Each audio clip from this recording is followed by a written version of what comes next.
جو گھر ہے, ان کی جو کوٹھی ہے, اس کو بھی خالی کیا جا رہا ہے.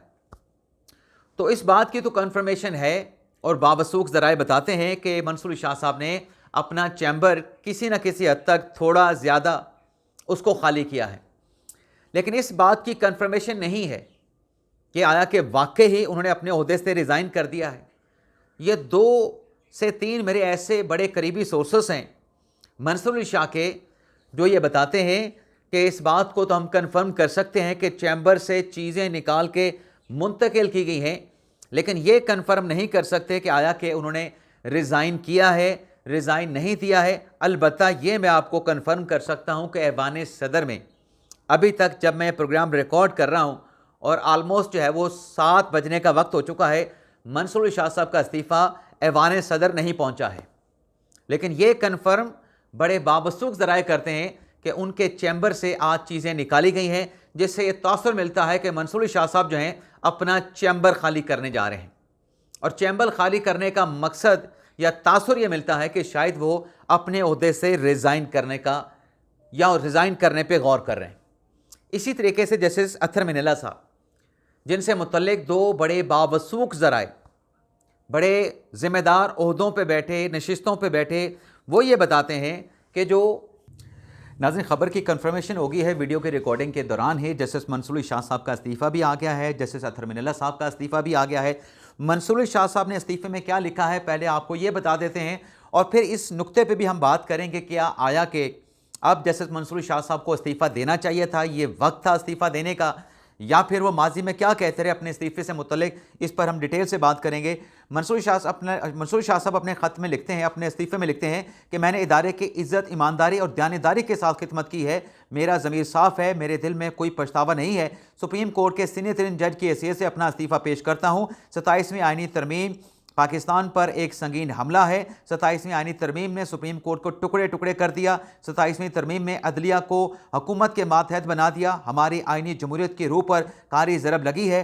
انصاف عام آدمی سے دور, کمزور اور طاقتور کے سامنے بے بس ہو گیا ہے. 27ویں آئینی ترمیم کے ذریعے سپریم کورٹ پہ کاری ضرب لگائی گئی ہے. ترمیم سے انصاف عام آدمی سے کمزور مطلب وہ دور ہو گیا, انصاف جو ہے عام آدمی سے دور ہو گیا. آج ناظرین منصور علی شاہ صاحب جو ہیں اپنے عہدے سے یہ جو استعفیٰ دے رہے ہیں, کاش یہ استعفیٰ منصور علی شاہ صاحب جو ہیں وہ تب دیتے جب 26ویں آئینی ترمیم ہوئی تھی.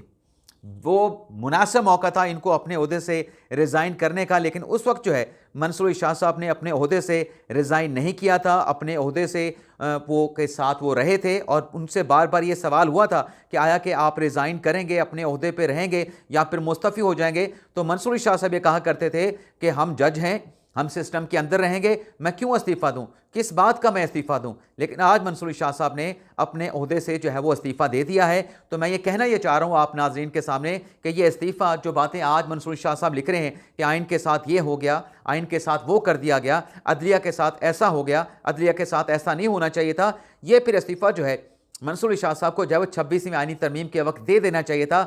وہ موقع تھا جب یہ چیف جسٹس نہیں بنے تھے, جب یہ سپرسیڈ ہوئے تھے, جب ان کو سینئر پیونی جج ہونے کے ناطے نظر انداز کر کے, ان کو بائی پاس کر کے جو جسٹس یحییٰ افریدی صاحب ہیں ان کو چیف جسٹس بنایا گیا تھا. تو وہ یہ موقع تھا جہاں پر منصور علی شاہ صاحب کو ریزائن کرنا چاہیے تھا, لیکن اس وقت تو منصور علی شاہ صاحب نے استعفیٰ نہیں دیا, اور اب جا کے استعفیٰ دیا ہے. اب تو نہ وہ سپریم کورٹ کے چیف جسٹس بننے جا رہے تھے, نہ آئینی عدالت کے چیف جسٹس بننے کا ان کا کوئی امکان موجود تھا, کیونکہ سپریم کورٹ کے چیف جسٹس تو یحییٰ افریدی صاحب موجود ہیں, اور جو آئینی عدالت کے چیف جسٹس ہیں وہ امین الدین خان صاحب کے بننے کا جو ہے وہ امکان ظاہر کیا جا رہا تھا. تو اس میں ناظرین مزید اپنے خط میں, اپنے استعفے میں منصور شاہ صاحب کیا کہتے ہیں وہ بھی ناظرین میں آپ کو پڑھ کے بتا دیتا ہوں. منصور شاہ صاحب کہتے ہیں کہ 27ویں آئینی ترمیم پاکستان کے آئین پر ایک سنگین حملہ ہے. یہ پاکستان کی سپریم کورٹ کو تحلیل کرتی ہے, عدلیہ آئینی جمہوریت کے مرکزی اصول پہ حملہ کرتی ہے, جس سے انصاف مزید دور ہوگا. قوم کے اعلیٰ عدالت کی یکجہتی کو توڑ کے اس نے عدلیہ کی آزادی, دیانت کو مجروح کر دیا ہے. 27ویں آئینی ترمیم میں ملک کو دہائیوں سے پیچھے دھکیل دیا ہے. جیسا کہ تاریخ گواہ ہے, آئینی نظام کی ایسی بگاڑ جو ہے وہ ناقابل برداشت ہے, وقت کے ساتھ اسے پلٹا جائے. لیکن ساتھ منصور شاہ صاحب یہ بھی کہتے ہیں اس سے قبل میں ادارہ جاتی جو گہرے زخم ہے چھوڑ جائیں گے.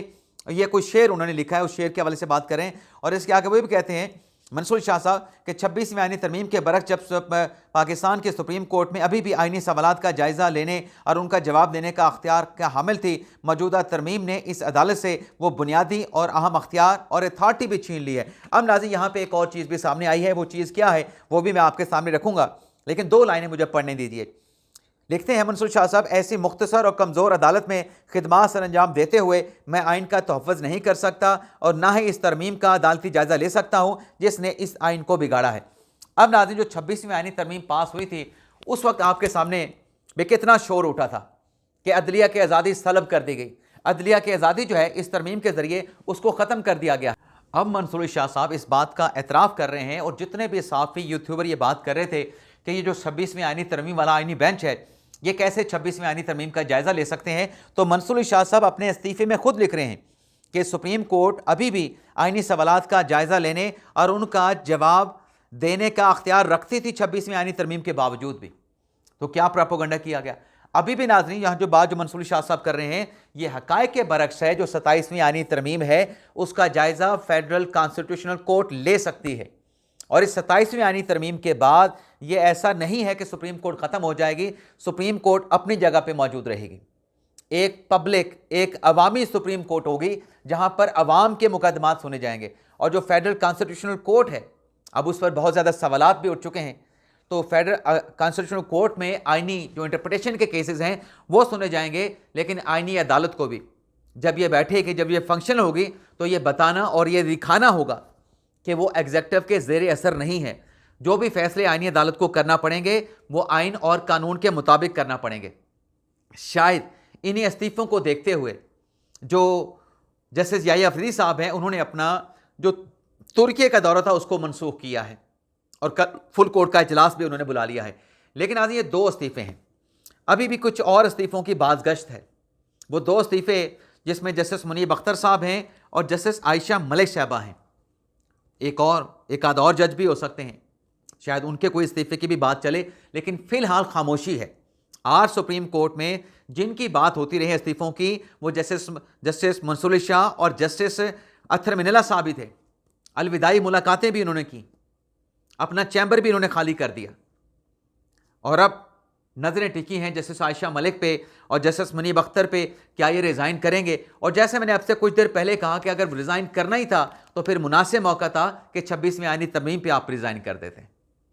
اس کے علاوہ ناظرین فیلڈ مارشل عاصم منیر صاحب 27ویں آئینی ترمیم میں جو ان کو تاحیات تحفظ دیا گیا ہے، یہ 27ویں آئینی ترمیم گزٹ ہونے کے بعد اس کا نوٹیفیکیشن گزٹ نوٹیفیکیشن جاری کر دیا جائے گا۔ صدر صاحب نے اس کی توثیق کر دی ہے، لیکن اس کے ساتھ ساتھ ناظرین جو بڑی ڈیولپمنٹ ہے وہ یہ ہے کہ فیلڈ مارشل کے عہدے کو جو تحفظ دیا گیا ہے،